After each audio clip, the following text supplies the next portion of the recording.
오늘 일청 여러분들과 함께 나눌 본문 말씀은 지난주에 이어서 누가복음 24장 1절부터 12절까지의 말씀입니다. 제가 먼저 한 절 읽고 여러분들이 한 절 그렇게 교독하도록 하겠습니다. 안식 후 첫날 새벽에 이 여자들이 그 준비한 향품을 가지고 무덤에 가서 우리 무덤에서 굴려 옮겨진 것을 보고 들어가니 주 예수의 시체가 보이지 아니하더라. 이로 인하여 근심할 때에 문득 찬란한 옷을 입은 두 사람이 곁에 섰는지라. 여자들이 두려워 얼굴을 땅에 대니 두 사람이 이르되 어찌하여 살아있는 자를 죽은 자 가운데서 찾느냐? 여기 계시지 않고 살아나셨느니라. 갈릴리에 계실 때에 너희에게 어떻게 말씀하셨는지를 기억하라. 이르시기를 인자가 죄인의 손에 넘겨져 십자가에 못 박히고 제3일에 다시 살아나야 하리라 하셨느니라 한데 그들이 예수의 말씀을 기억하고 무덤에서 돌아가 이 모든 것을 11사도와 다른 모든 이에게 알리니 이 여자들은 막달라 마리아와 요한나와 야고보의 모친 마리아라. 또 그들과 함께한 다른 여자들도 이것을 사도들에게 알리니라. 사도들은 그들의 말이 허탄한 듯 들려 믿지 아니하나 베드로는 일어나 무덤에 달려가서 구부려 들여다보니 세마포만 보이는지라. 그 된 일을 놀랍게 여기며 집으로 돌아가니라. 아멘. 샬롬 여러분, 지난 주일을 기억하시나요? 지난 주일에 우리는 주님의 부활을 기뻐하고 감사하는 부활주일로 하나님께 영광을 올려드렸습니다. 그날 우리는 부활주일이 단순히 과거의 일을 추억하고 기념하는 날로 그치게 해서는 안 된다는 점을 나누었습니다.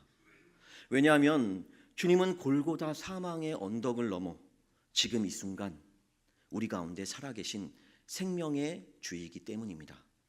그래서 우리는 지난주 십자가, 부활을 향한 그라데이션 파트 1이라는 제목으로 말씀을 나누었습니다. 그 말씀이 지난 주일에 선포되고 여러분들은 어떻게 한 주를 보내셨나요? 주님께서 여러분들에게 베푸신 희생의 십자가를 삶 가운데서 어떻게 존귀하게 대할 수 있을지를 진지하게 고민해 보는 시간을 가지셨나요? 또한 사도 바울이 보여주었던 것처럼 주님의 죽으심을 본받는 삶이 무엇일까 고민하며 찾아내 주님께서 나에게 베푸신 은혜를 갚고자 애쓰는 삶을 도전해 보셨나요? 이 질문에 예라고 대답하는 늘청이들도 있을 것이고요, 대답을 할 수 없는 늘청이들도 분명히 있을 것입니다. 그래서 오늘 다시 한번 저와 함께 어떻게 하는 것이 부활의 생명에 실제적으로 참여하는 믿음의 삶인지를 살펴보고 다시금 마음의 결단을 세우는 저와 여러분들이 되시기를 소망합니다. 오늘 본문에서 예수님의 죽음을 기리기 위해 향유와 향품을 가지고 예수님의 무덤에 도착한 여자들은 놀라운 광경을 목격했습니다.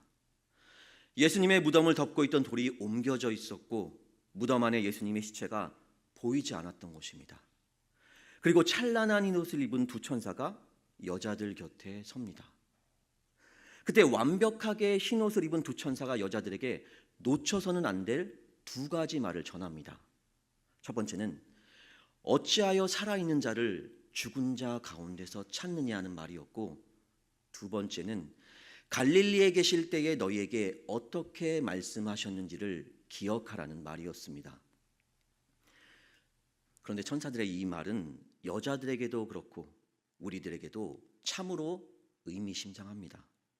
왜냐하면 천사들의 두 가지 말을 통해 우리는 부활 생명으로 살아가는 구체적인 믿음의 모습을 발견할 수 있기 때문입니다.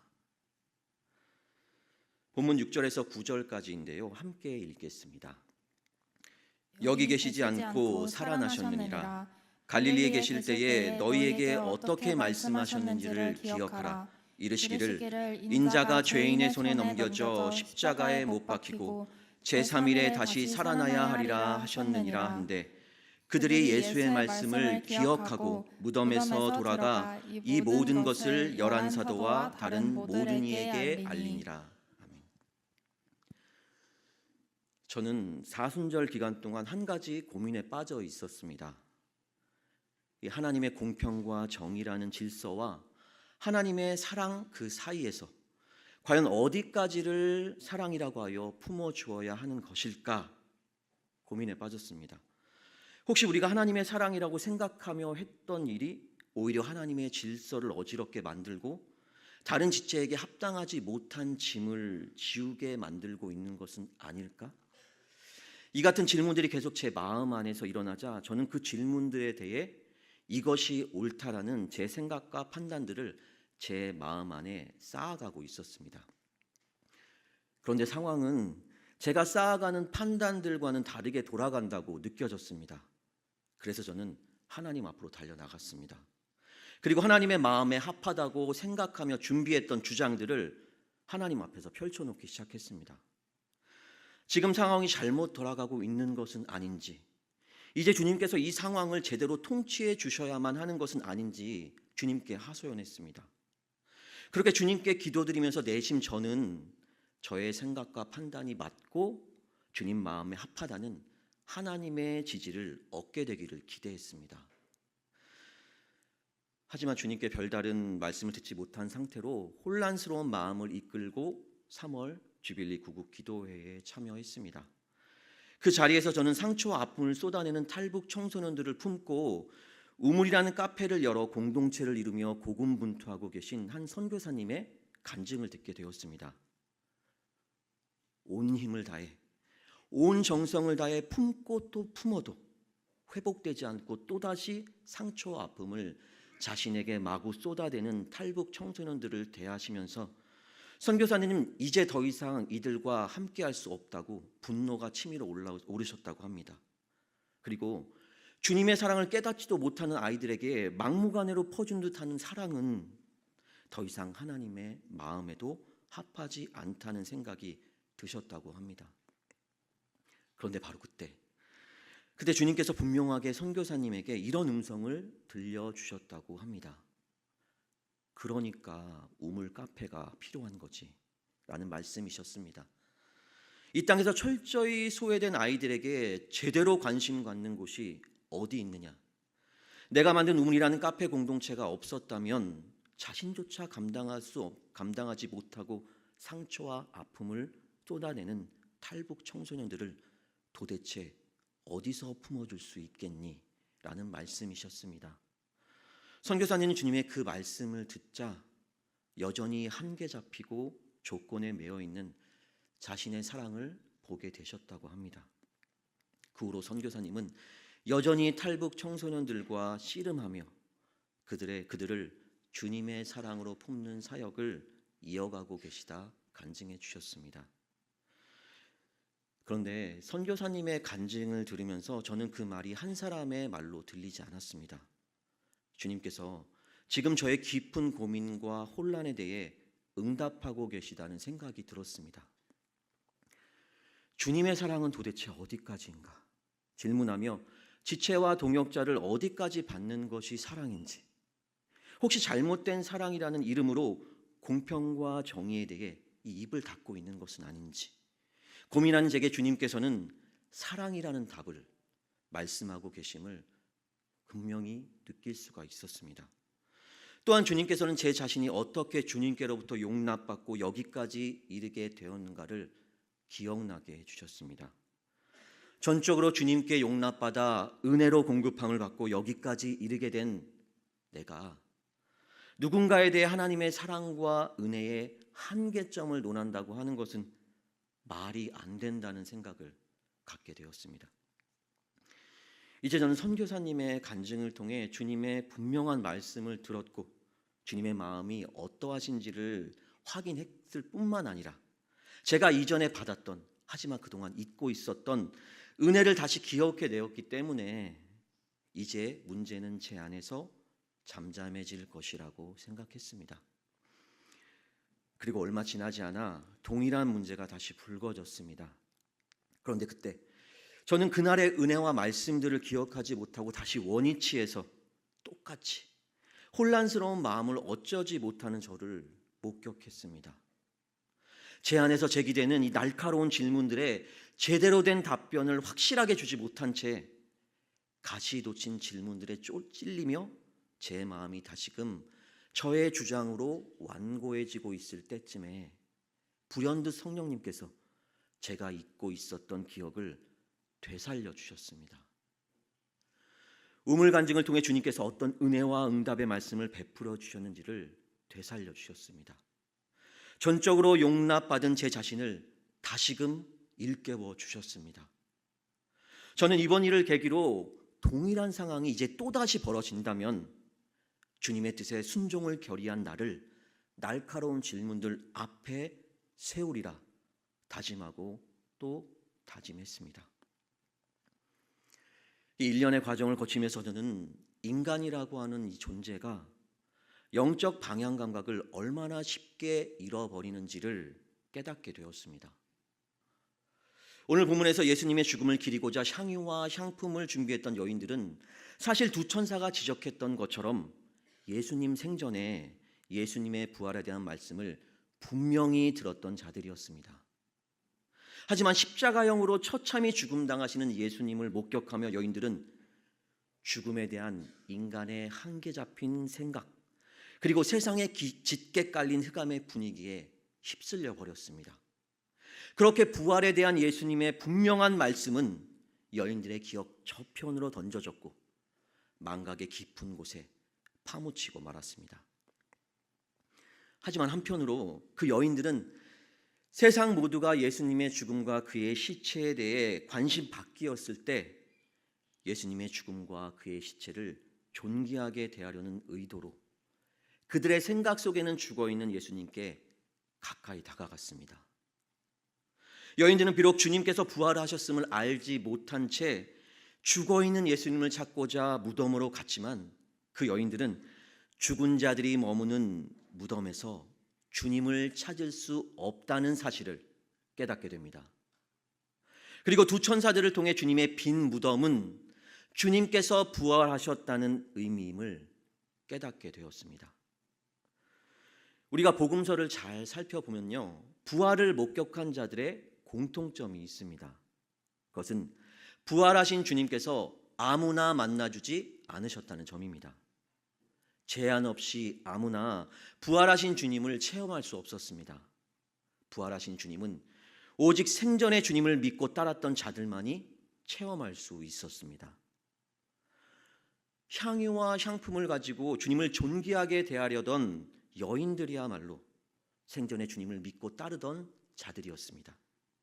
그들은 비록 부족한 믿음 때문에 엉뚱한 곳에서 다른 의도로 가지고 주님을 찾았지만 살아계신 주님께서는 그들을 책망하기보다 그들의 연약함을 도와 그들이 믿음으로 나아갈 수 있도록 살아있는 말씀으로 그들을 되살려 주셨습니다. 들청 여러분, 적어도 여인들의 마음속에서 예수님은 완전히 죽었습니다. 그들 안에서 끊임없이 떠오르는 끔찍한 십자가형에 대한 기억, 그리고 예수님의 십자가 무덤으로 옮겨지는 기억은 여인들에게 끊임없이 흑암의 질문을 퍼부었습니다. 예수님은 죽었어. 십자가형에서 예수님이 어떻게 고난당하셨는지 똑똑히 봤지. 그 정도 고난을 당하고 살아남은 자가 있었니? 더군다나 마지막으로 군인이 창으로 예수님의 옆구리를 찔러 물과 피를 완전히 쏟아냈던 것도 너희들이 분명히 봤잖아.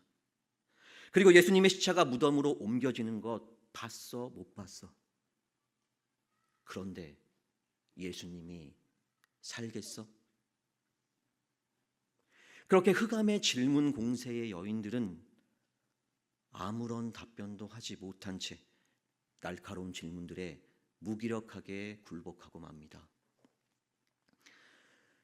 제가 최근에 경험했던 아까 그 우물의 사건도 여인들의 경험과 다르지 않았습니다. 살아계신 주님께서 살아있는 저를 만나 주셨고 분명하게 말씀도 해주셨습니다.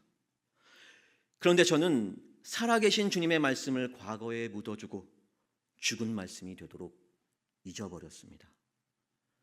그리고 은혜와 말씀을 잊어버린 저의 영혼은 균형을 잃어버렸습니다. 영적인 방향 감각이 흐릿해진 저는 살아계신 주님의 마음으로부터 멀어지고 말았던 것입니다. 이 우리의 기억은 너무 쉽게 망각이라는 늪에 빠져 죽습니다. 살아계신 주님을 만나고 주님의 임재 안에서 우리는 주님의 말씀을 듣습니다. 그리고 깨달은 말씀으로 충만해졌을 때 우리는 이때가 잊혀지길 절대로 바라지 않습니다. 그런데 은혜와 말씀들을 받았던 그때가 과거가 돼버리고 우리는 현재를 걷습니다. 어떻던가요? 그때 깨달았던 말씀과 은혜가 어느샌가 우리 기억 속에서 잊혀진 채 우리는 세상과 나에 사로잡혀 그것들과 씨름하느라 힘을 쏟고 있진 않으신가요? 믿음으로 살아있는 우리는 살아계신 주님으로부터 은혜와 말씀들을 분명히 받습니다. 지금도 말입니다. 하지만 우리들은 그 은혜와 말씀들을 언제까지라도 기억하고 붙잡을 수 있는 능력이 없습니다. 신실했던 여인들이 주님의 부활의 말씀을 잃어버렸던 것처럼 말이죠. 그렇다면 어떻게 해야 할까요? 부활의 생명으로 지금 살아계신 주님께 계속해서 나아가는 길 밖에는 없습니다. 믿음의 주인이시며 우리의 믿음을 온전하게 하시는 주님께 나아가 이 망각으로 죽어가는 은혜와 말씀의 기억에 생명의 숨을 불어 넣어야만 합니다.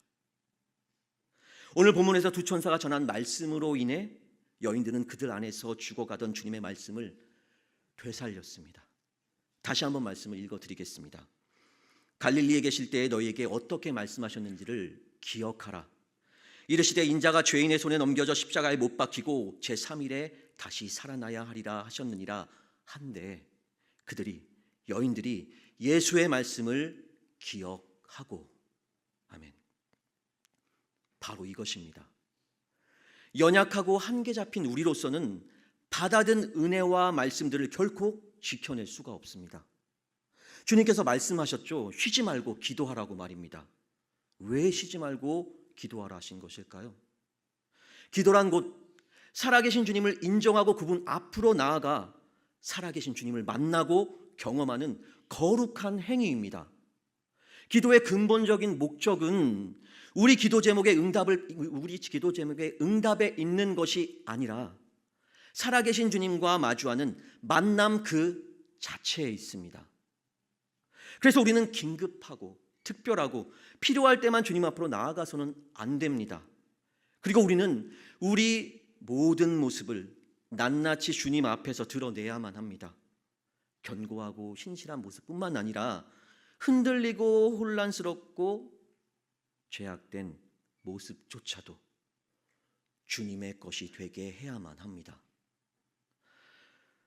살아계신 주님은요, 믿는 여러분을 영원히 소유하셨습니다. 여러분들이 삶을 마주하며 반응하는 다채로운 모습 전부가 그래서 주님께 전해져야 하고요. 그것들이 속속들이 주님과 함께하는 스토리, 곧 삶의 이야기가 되는 것을 살아계신 주님께서는 너무나도 기뻐하십니다. 주님을 제외시킨 채 여러분들을 자신 안에 고립시키는 것을 이 살아계신 주님께서는 여러분들 안에 살아계신데 결코 그것을 원치 않으십니다. 사랑하는 늘청 여러분, 두 천사가 여자들이 잊고 있던 주님의 말씀을 다시 들려주었을 때 여인들은 망각의 늪에 빠져있던 예수님의 그 말씀들을 기억 저편에서 그들 앞으로 되살려낼 수 있었습니다. 말씀의 기억을 다시 깨닫도록 기억해낸 여자들이 그 후에 어떻게 하였을까요? 더 이상 죽은 자들이 머무는 자리에서 살아계신 주님을 찾지 않았습니다. 그 여인들은 부활에 대한 주님의 말씀을 기억하자 죽은 자들이 머무는 자리를 등지고 떠날 수 있었습니다. 영원히 살아계신 주님은 지금 우리와 함께 하십니다. 무덤이 아닙니다. 살아계신 주님께서 말씀하십니다.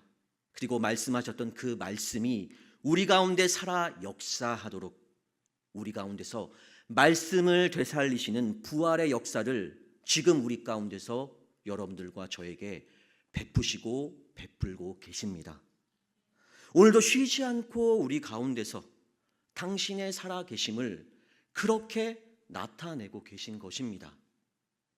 들청 여러분, 믿는 여러분은 바울의 고백처럼 내가 지금 살아계신 주님과 그 부활의 권능과 그 십자가의 순환에 참여하고 있는지를 확인받고 싶으신가요? 기도야말로 부활 생명에 참여하는 가장 손쉽고도 확실한 방법입니다. 기도는 곧 살아계신 주님을 인정하고 그분 앞으로 나아가 살아계신 주님을 만나고 경험하는 거룩한 행위이기 때문입니다.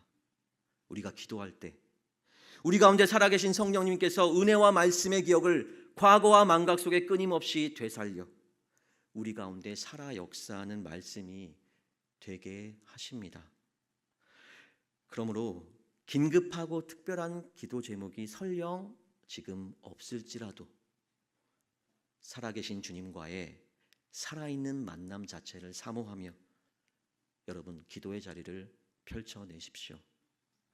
바라고 원하는 기도 제목이 사실 없을 수는 없겠지만 그렇다고 해도요, 그것이 주님 앞에서 내가 기도의 자리를 펼치는 유일한 이유가 되게 하지는 마십시오. 그렇게 하신다면 나의 갈급한 기도 소리에 가려져 미처 듣지 못했던 뜻밖의 주님의 음성을 듣게 될지도 모릅니다. 사랑하는 들청 여러분, 기도의 호흡을 주관하시는 성령 하나님의 역사를 통해 우리는 우리의 기도를 주님께 내어드리고 주님은 당신의 기뻐하신 뜻과 생각을 우리 안에 채우십니다.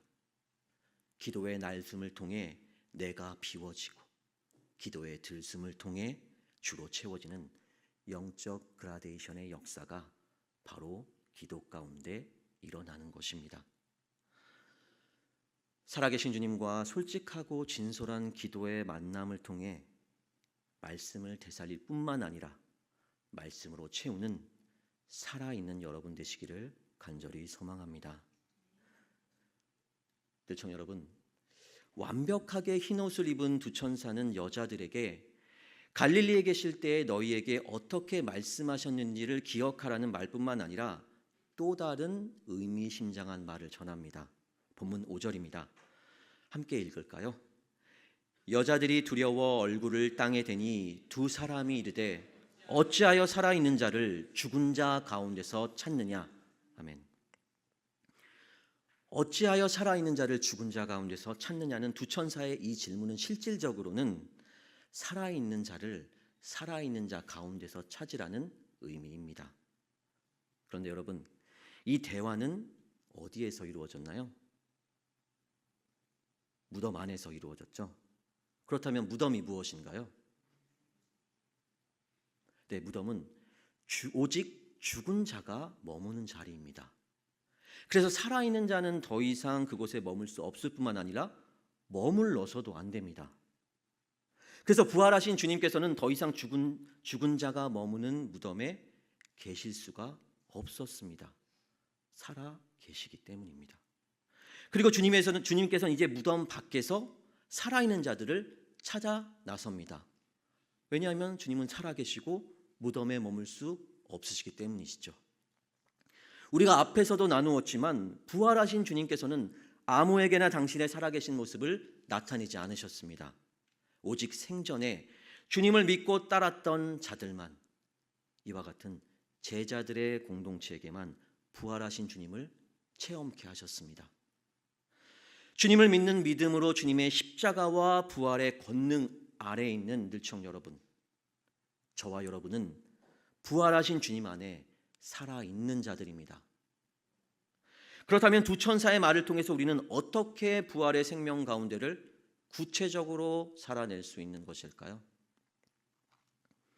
그 방법은 바로 부활하신 주님께서 하셨던 것처럼 이제 우리가 살아계신 주님을 살아있는 자들 가운데서 발견하고자 나서는 것입니다.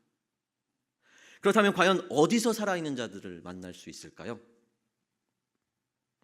그 답을 우리는 이미 눈으로 보고 있습니다. 살아계신 주님은 믿는 자들의 마음 안에 성령으로 거하시며 믿는 자들과 함께 하십니다. 지금 늘청 여러분이 함께 예배하고 있는 지체들을 한번 둘러보시기 바랍니다. 이들이야말로 그리스도 안에 살아 있는 자들입니다. 여러분, 믿는 우리들이 왜 굳이 한 공간에 모여 함께 하나됨으로 예배를 드려야 하는 것일까요? 우리는 글로리아홀 예배의 자리로 나아오기까지 여러 가지를 지불해야만 했습니다. 그런데 그 모든 것을 지불하고서도 이곳까지 나와 예배를 드리는 이유가 무엇일까요? 다들 그렇게 해왔으니까. 그게 지금까지 전통이었으니까. 그래야 교회가 운영되니까. 여러분, 이것이 과연 이유일까요? 결코 아닙니다. 이것이 우리가 몸을 부딪히며 한 공간에서 함께 예배를 드리는 이유가 될 수 없습니다. 우리 주님께서 십자가의 죄 없는 죽으심으로 숨지셨습니다. 그리고 사망을 이기시고 영원히 부활하셨습니다. 부활하신 주님께서 승천하셔서 하나님 보좌 우편에 앉으신 후 부활의 주로서 주님께서 우리 가운데 행하신 첫 번째 통치가 과연 무엇일까요? 부활하신 주님께서 첫 번째로 행하신 통치는 바로 성령을 믿는 자들 공동체 가운데 부어주시며 믿는 자들을 주님 안에서 한 몸 되게 하신 통치였습니다. 바로 믿는 자들을 교회되게 하신 것입니다. 예수님께서 나의 죄를 대신하시기 위해 십자가에 죽으시고 나를 영원히 살게 하시기 위해 부활하셨음을 여러분들이 믿는다면, 지금 살아계신 주님께서 믿는 여러분들을 교회가 되게 하셨다는 것 또한 분명히 믿어야만 합니다. 주님께서 믿는 우리들을 부활의 주로서 통치하셔서 우리가 교회됨을 이루었기 때문에 주님의 죽으심과 부활을 믿고 순종하는 우리로서는 교회로 모일 수밖에 없는 것입니다.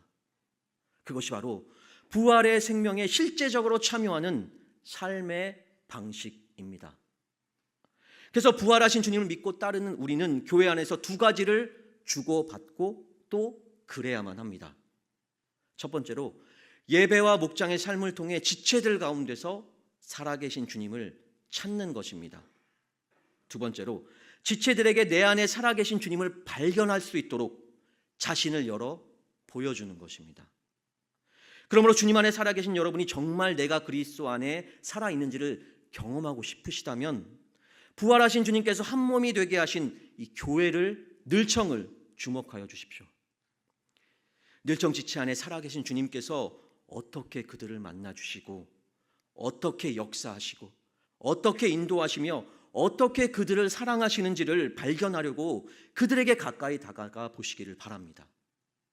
그리고 나를 열어 지체들에게 꾸밈없고 숨김없는 자신을 보여주십시오.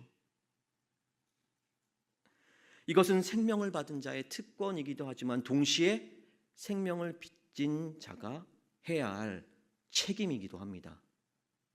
외모, 직업, 스펙, 인맥 등 이 세상의 죽은 자 가운데서 얼마든지 볼 수 있는 그런 것들은 말고요.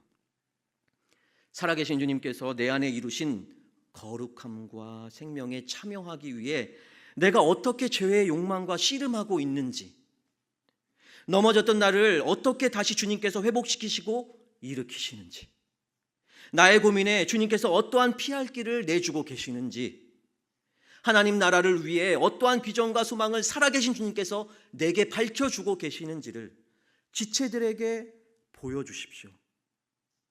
이것이 바로 늘청이들이 교회 안에서 교제하는 목적입니다. 목장의 모임이 결코 세상 가운데서 이루어지는 친목 모임, 사교 모임, 인맥 쌓기 모임이 되어서는 안 되는 이유가 바로 여기에 있습니다. 그래서 목장 모임에서는 목자와 목원들이 반드시 말씀으로 교제해야 하고 기도함으로 사귀어야만 합니다. 늘청 안에서 이루어지는 한몸됨의 예배와 목장의 모임에서 우리는 지체인 서로에게 보여줄 수 있어야만 합니다. 우리의 안에 살아계신 주님을 말이죠. 어떤 지체는요, 믿지만 아직 살아계신 주님을 어떻게 만나고 경험해야 하는지 어렵기만 합니다. 그래서 그 지체는 바로 여러분들이 필요합니다. 여러분이 보여주는 살아계신 주님을 통해 그 지체는 주님의 살아계심과 함께 하심을 경험하게 될 거고요. 그 경험을 가지고 주님께 나아가 자신 안에 살아계신 주님을 찾고자 애쓸 것입니다. 그래서 여러분들을 그 지체와 만나고 관계하게 하신 것입니다. 그러니 주님의 생명을 받고 한 몸 안에 있으면서도 자신을 철저히 베일 속에 감추려 하는 것, 그리고 자신을 다른 지체들에게 열어 보여주는 것을 해도 되고 안 해도 되는 식으로 가벼이 여기는 것은 건강하지 못할 뿐더러 여러분들이 주님께 내어드린 믿음의 고백과도 모순되는 행위입니다. 사랑하는 들청 여러분, 우리 들청은 그리스도 안에서 한 몸됨을 강조합니다. 저는 세상 가운데서 믿음으로 생명의 삶을 살아내는 여러분들에게 늘청 공동체가 보호하는 안전한 울타리가 되어줄 수 있기를 소망하고 있습니다. 그리고 부활하신 주님의 생명과 거룩함을 따라 세상을 굳건하게 살아낼 수 있도록 성장시키는 비옥한 밭이 바로 여러분들이 속한 늘청 공동체가 되기를 간절히 소망하고 있습니다. 부활하신 주님께서 늘청 여러분에게 믿음을 주시며 주님의 생명 안에 참여하게 하셨습니다. 그리고 여러분의 생명의 주인 되신 예수님께서 여러분들을 이렇게 한 몸, 교회가 되게 하셨습니다. 그러니 주님의 몸인 늘청 안에서 마음껏 그리스도 안에 있는 자신을 복되게 드러내십시오. 부활하신 주님께서 우리를 한 몸이 되게 하셨다는 것을 믿음으로 인정하며 그 한 몸됨의 통치에 순종하는 여러분들이 되십시오. 그렇게 한 몸 안에서 부활하신 주님의 살아계심을 지체 가운데 아름답게 드러내 보여주고, 또한 나는 지체 가운데 살아계신 주님을 발견해가는 늘청 여러분 모두가 되기를 간절히 소망합니다. 늘청 여러분, 우리는 지난 부활주일부터 오늘 주일까지 2주에 걸쳐서 우리 신앙의 중요한 부분이 되는 십자가와 부활의 관계와 부활의 생명으로 사는 삶의 실제적이고 구체적인 모습에 대해 나누어 보았습니다. 골로새서 3장 1절에서 4절인데요. 제가 여러분들에게 읽어드릴 테니까 집중해서 한번 들어보시기 바랍니다. 그러므로 너희가 그리스도와 함께 살리심을 받았으면 위의 것을 찾으라. 거기는 그리스도께서 하나님 우편에 앉아 계시느니라. 위의 것을 생각하고 땅의 것을 생각하지 말라. 이는 너희가 죽었고 너희 생명이 그리스도와 함께 하나님 안에 감추어졌음이라. 아멘.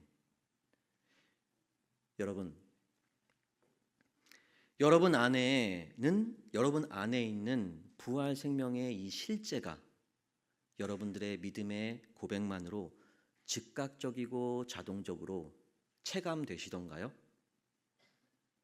막 팍팍 피부에 와닿고 느껴지시나요? 믿지만 저절로 체감되지 않으니까 때때로 우리는 고민스럽기도 하고 답답하기도 하고 심지어 의심스럽기도 하죠. 그렇다면 방금 읽었던 말씀이 그에 대한 답을 줍니다. 우리가 믿음을 고백하고 성령께서 우리 가운데 임재하셨는데도 생명의 역사가 저절로 느껴지고 경험되지 않는 것은 바로 우리 생명이 그리스도와 함께 하나님 안에 당분간은 감추어져 있기 때문입니다. 그래서 나는 분명히 예수님을 믿고 십자가와 부활의 은혜를 받았으면서도 그것이 저절로 체감되지 않았다는 점 때문에 내가 제대로 믿고 있는 것은 아닌가? 구원을 받은 것은 맞을까? 의심되기까지 합니다. 그런데 절대 의심하지 마십시오. 오히려 저절로 체감되지 않는다는 것은 구원에 있어서 여러분들의 공로가 단 한 톨도 개입되지 않았다는 것을 증명해 주는 것이기 때문입니다. 아, 내가 전적인 하나님의 은혜로 구원받았구나라고 하는 사실을 말이죠. 그래서 은혜로 구원받은 우리는 그로부터 값을 매길래야 매길 수 없는 그 은혜를 어떻게 해서든 갚고자 그 갚을 수 있는 방법을 살아있는 자들 가운데서 살아있는 자로 찾아 헤매는 것입니다. 그래서 성경은 이 땅에 사는 동안에 위의 것을 찾으라고 생명을 받은 우리에게 말씀합니다. 이 위의 것을 찾으라는 말씀에서 찾으라에 사용된 제테오라는 동사는 구체적으로 무엇인가를 발견하기 위해 찾다, 조사하다, 연구하다라는 의미를 갖고 있습니다. 어원을 보시니까 좀 감이 오시나요? 딱 가만히 있다고 저절로 얻어지는 것이 아니라는 것이죠. 시행착오를 거치며 결과를 내기 위해 할 때 우리가 사용되는 단어들이 연구하고 조사하고 발견하기 위해서 질문하며 찾는 그런 걸 연상해 볼 수 있잖아요. 바로 그와 같은 모습이 바로 위의 것을 찾으라고 할 때 그 찾으라에 담겨 있는 원어의 뜻입니다.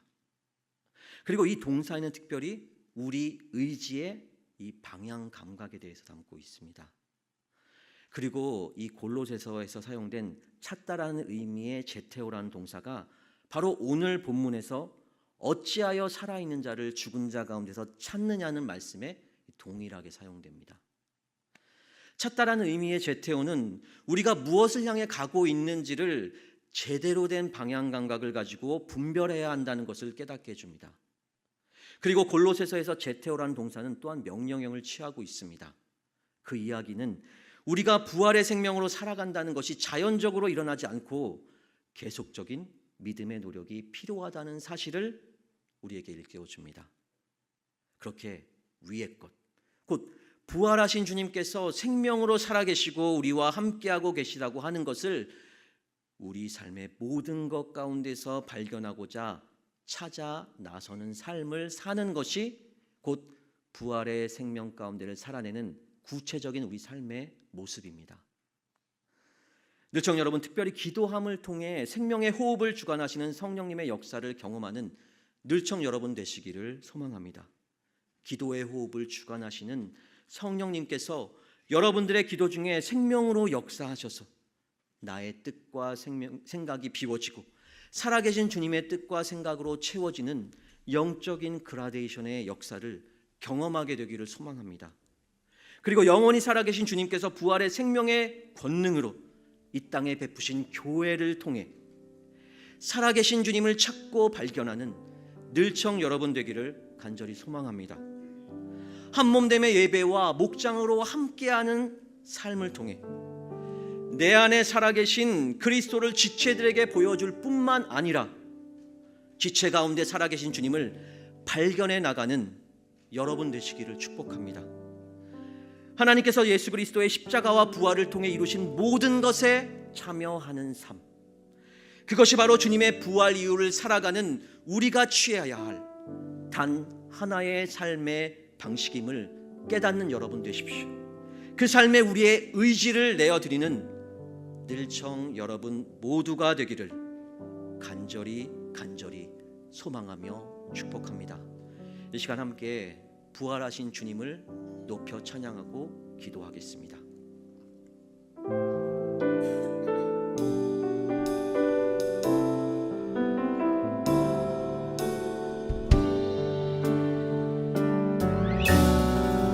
이 세상 가장 아름다운 순종의 눈물, 온 세상 다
주셔야만 승리하는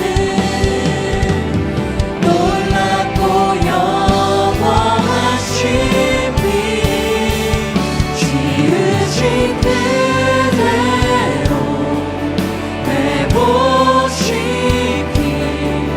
우리의 창조주 그리스도 십자가의 길로 아버지 뜻 이루셨네 그가 이 땅에 오신 이유 이제 우리에게 맡겨진 그 소망 그 사랑 그 생명 아름답고 눈부신 십자가의 길 우리가 이 땅에 살아가 다시 한 번 더 고백합시다 이유 지으신 그대로 회복시키 우리의 창조주 그리스도 십자가의 길로 아버지 뜻 이루셨네 그가 이 땅에 오신 이유 이제 우리에게 맡겨진 그 소망 그 사랑 그 생명 아름답고 눈부신 십자가의 길 우리가 이 땅에 살아가 이유 고백합시다 이것이 영원한 삶 이것이 영원한 삶 이것이 영원한 삶 사랑 하나님과 그 아들 아는 삶 이것이 영원한 삶 이것이 영원한 삶 내가 주 안에 주는 내 안에 다시 고백합시다 이것이 영원한 삶 이것이 영원한 삶 이것이 영원한 삶 사랑 하나님과 그 아들 아는 삶 이것이 영원한 삶 이것이 영원한 삶 내가 주 안에 주는 내 안에 그 영원한 삶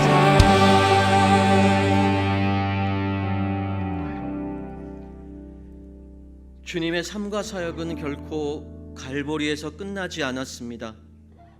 갈보리 사망을 넘어서셨고 지금 살아계셔서 우리와 이곳에서 함께 하십니다. 부활하신 주님의 삶과 사역에 참여하는 것이야말로 부활 생명에 참여하는 삶입니다. 입술의 구호로만 그치는 삶을 넘어 삶으로 예수의 주인 되심과 그의 다스리심을 인정하는 삶으로 나아갑시다. 천사들이 이미 들었던 복음을 여자들에게 다시 들려주었던 것처럼 여러분들의 목소리로 지금 이 시간에 스스로에게 다시 한번 들려주십시오. 자신에게 복음을 다시 한번 믿음으로 선포하시기 바랍니다. 그리고 성령께 우리 속사람의 간구를 올려드리십시다. 부활 생명에 참여하게 하여 주시옵소서. 살아계신 주님 안에서 발견되게 하여 주시옵소서. 살아계신 주님을 얻고 나를 내어드리게 하여 주시옵소서. 살아 역사하시는 부활 생명의 주여, 이 시간 십자가와 부활의 역사로 생명으로 저희를 주장하시고 통치하여 주시옵소서. 주님을 알게 하여 주시옵소서. 지식에 그치는 삶이 아닌 내 삶을 변화시키고 주님 앞에 무릎 꿇도록 만드는 생명의 관계와 만남을 베풀어 주시옵소서. 이 시간 생명의 주 이름 외치며 부르짖음 앞으로 나아갑니다. 주여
주님을 죽으시고 부활하신 영원한 구원의 이름으로 알게 하여 주셔서 감사합니다.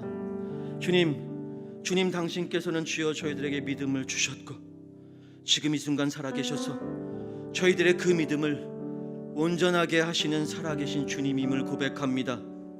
주여, 저희들이 날마다 삶의 자리를 처하고 여러 상황과 형편들에 마주할 때마다 바로 주여 저희들 안에서 고백하게 하여 주옵소서. 부활의 주님, 당신으로부터 저희들의 모든 것은 시작되었습니다. 이 고백 날마다 주여 습관적으로 되뇌이듯 삶의 자리에서 되뇌이고 저희들의 심령 가운데 새기는 살아있는 저희들 될 수 있도록 은혜를 베풀어 주시옵소서. 살아계신 주님, 주님의 저희들의 마음에 주님 믿음의 터를 잡으셨사오니 주님 그 위에서 생명력으로 살아 역사하는 믿음을 켜켜이 저희들의 심령 가운데 쌓아 주시옵소서. 그렇게 믿음의 터를 다져 주시옵소서. 믿음으로 주여 저희들의 마음이 온전히 하나 되게 하셔서 마음으로부터 믿음에 속한 생명의 생각과 뜻이 스며나오게 하여 주시옵소서. 마치 에덴 동산에서 네 강이 발원하여 에덴을 적시고도 흘러나와 온 땅을 적셨듯이 저희들의 심령 가운데로부터 흘러나온 믿음에 속한 생명의 생각과 뜻이 저희들의 마음 전부를 적히고 저희들의 육체 전부를 적시고 저희들의 삶의 전부를 하나님 주여 적시는 역사가 있게 하여 주시옵소서. 주님께서 십자가와 부활로 이뤄놓으신 모든 것들 가운데서 떠나지 않도록 주여 저희들을 지켜주시옵소서. 그를 위해 저희들의 의지를 산제물로 주께 올려드립니다. 저희의 의지를 성령 하나님 권능의 손으로 움켜 쥐어주시고 우리 삶이 생명을 향한 방향으로 완전하게 고정되도록 이끌어 주시옵소서. 살아계신 주님을 살아있는 자들 가운데도 찾으며 발견하게 하시고 우리 각자의 삶이 누군가에게 살아계신 생명의 주님을 똑똑히 보여주는 거룩한 삶이 되게 하여 주시옵소서. 주님, 그것을 믿음으로 고백하며 주님께서 주신 모든 것 가운데 일부를 주님의 주권 앞에 내어놓습니다. 주님, 이 물질이 영원하신 주님 손에 들릴 때 이 물질의 하나님 주여 액수의 크기와 전혀 상관없이 그것에 담은 진실된 믿음을 고백한 자의 하나님 그 마음을 받으시고 주님께서 제한 없이 하나님 나라를 이루어 가시는데 주님 그 겨자씨 같은 물질을 사용하실 것을 믿습니다. 오직 그렇게만 사용하시고 주님 살아있는 저희들 가운데 세상 가운데 좀 보여주시옵소서. 부활하신 생명의 주께서 세상 가운데를 통치하시며 완전한 주가 되신다는 것을 세상이 보아 알도록 주님 역사하여 주시옵소서. 오직 주님만을 소망하고 주님만을 의지하고 주님만을 사랑합니다. 우리의 주인이 되시며 하나님이 되시는 홀로 거룩하신 예수 그리스도의 이름으로 기도드립니다. 아멘.